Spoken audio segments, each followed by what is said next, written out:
Well, it is Memorial Day weekend, but we've heard from local veterans who tell us that they have felt underappreciated over the decades.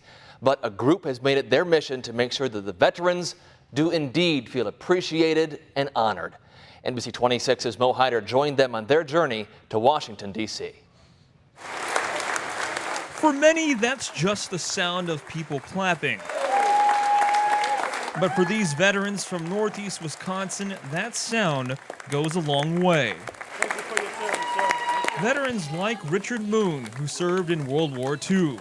Richard, thank you for your service and welcome to your memorial. Moon is one of nearly 100 veterans who took this honor flight from Appleton to Washington, D.C. So far, when we get off the bus at Reagan, the reception we had was terrific, with the people applauding and thanking us. For the last decade, the organization Old Glory Honor Flight has been taking veterans from Northeast Wisconsin on a trip to the nation's capital. Throughout the trip, the veterans are paired up with the Guardian and make stops at memorials that were built in their honor. It's just amazing. Really appreciative. Many of the veterans we spoke with say they've never been here to Washington, D.C. While seeing everything here is exciting, they say the memorials do trigger a lot of emotion. That's the case for Bill Strauss, a 20-year Navy veteran who served in Vietnam. I have lived my whole life in the Navy right here today. And it was worth every minute of it. I got my daughter-in-law and my two sons. What more can you ask? For James Linen, it gives him a sense of pride. I'm impressed.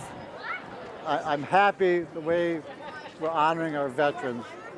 And to see a lot of people coming to look at it really makes me feel good. It makes me feel like I earned it. And I'm glad to serve.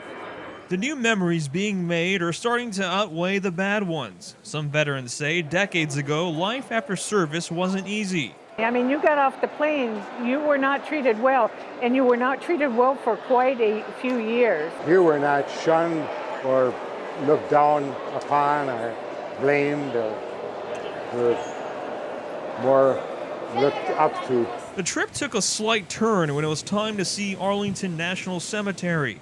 Some of the fellas I knew, I was thinking about them. They're the heroes.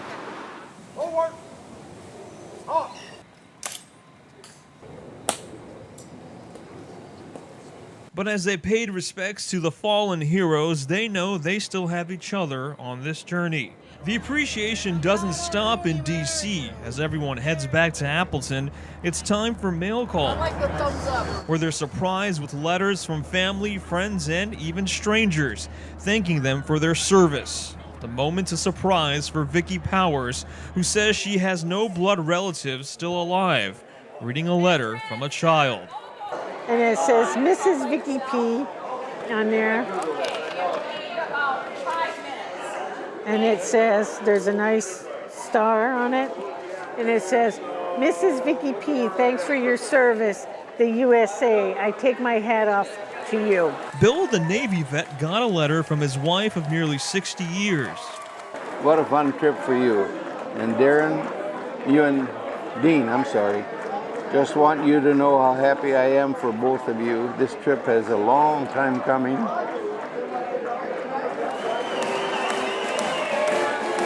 As these servicemen and women wait for family, they're met with one last surprise.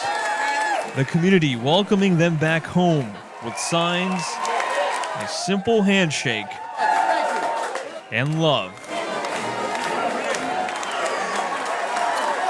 Showing these veterans people are thankful for them and their service. Keeping you connected, Mo Hyder, NBC 26. A hearty welcome home and a very hearty thank you. Honor flights have been taking off from Appleton for the last decade. This was the 45th such honor flight.